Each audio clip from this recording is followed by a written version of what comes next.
Actor and comedian Steve Rannazzisi is best known for his role on a hit show, The League, which was set right here in Chicago, sort of. It was set here. It wasn't necessarily filmed here, but that doesn't matter. This weekend, he's back in town and performing stand-up at Zanies in the Chicago area. Good morning and welcome, Steve. Thanks for being here. Good morning. Thanks for having me back. Appreciate it. Yeah. How's it going? It's going well. Can't complain. I mean, it's nice and warm, just the way I asked for it. I know that we just dipped in temperatures. I know that Chicago hawk hits you when you go around the building. On Monday, I looked. It was 60 degrees. But hold on. But nobody told you can't come in here. No, wearing I know. I know. You can't come in here wearing a Yankees hat, Steve. First of all, you can do whatever you want. I live in America. I made this decision to wear the Yankee hat this morning. So as you can tell, he's from New York. We had two teams you could have chosen from, and you chose that one. Yeah, well, I got a lot of teams I could choose from, but this is the hat I chose to wear. Number one. Number two. You're such a New Yorker.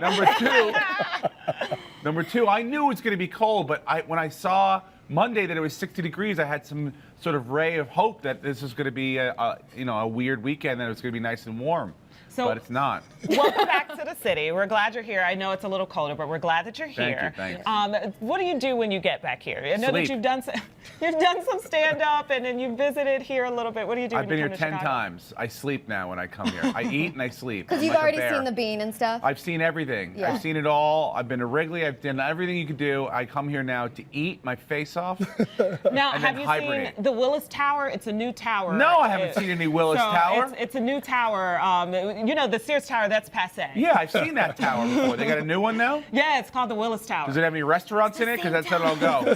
Oh, it's the same tower? We just What are you trying to do there? If you come back more, you'd know that. Yeah, well, also, if I shopped at Sears, I'd know that too, but I don't. Oh my God.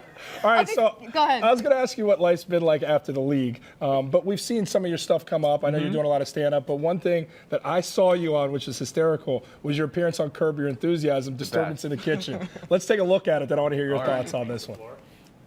Yeah. You're acting like a child. You're the child who's keeping a little secret. Yes. You got a little secret. No. I'm the parent. I'm the parent who has to worry about all the things. I got to worry about getting the food, preparing the food, and then giving it to you. You're the little baby who won't tell Daddy what happened. Please leave, sir. This is how I feel attacked by the baseball hat. That's how I felt. So Larry David is my celebrity crush. Is it what? Yeah, and She's they got make some fun of weird me ones. all the time. Okay. So that scene was amazing. Thank you, yeah. You were just looking at Larry in that one, like, ooh, how handsome is Larry with his Art Garfunkel look like.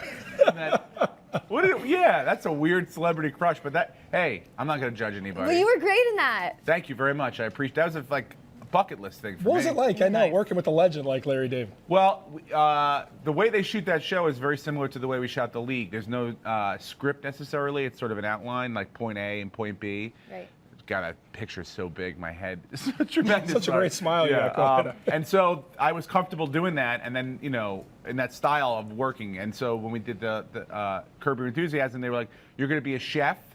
He comes into the kitchen. He wants to know what disturbance was, and you do not want to tell him what it is. So to me, I'm like, oh, that's very simple.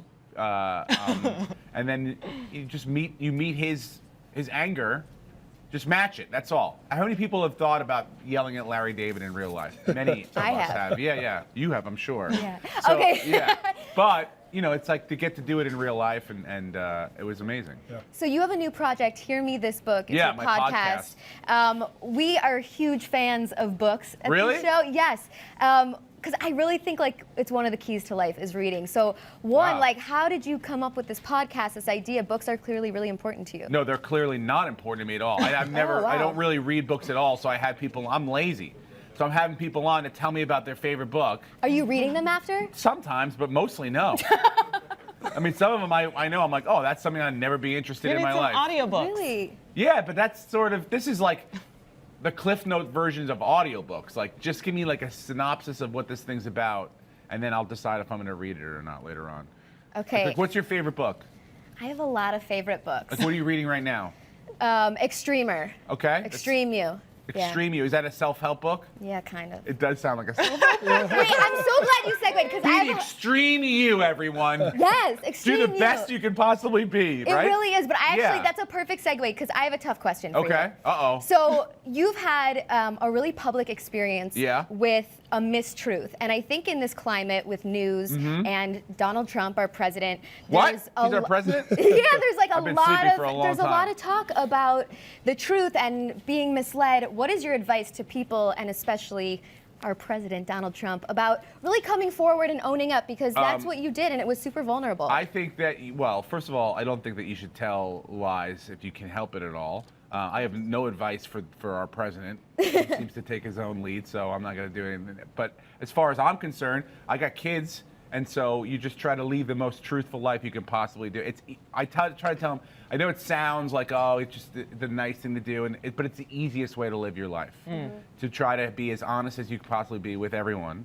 That way, number one, you're not like sitting there worried about covering up your tracks or anything like that. And then number two, it's just you're living above board. It's just a cleaner way to live, I think. So all the men out there, make sure you hear what he just said. I love Yeah. that All you just those said men out dudes. there. And all the women too, by the way. Women, go ahead, Yeah. lie, women. Women, lie away if you'd like, but men, make All sure the you get men the out message. there, it's easier to tell the truth. I'm just All right. Yeah, but also all the kidding. men out there act like human beings too. We should start doing that Amen. as well. if we Amen. On can. a serious note, he's got humor. He's got life lessons. That's Steve, and he's got a busy schedule as well. He's at Zanies in Chicago tonight and on Sunday, and in Rosemont on Friday and Saturday. Log on to chicago.zanies.com for all ticket information.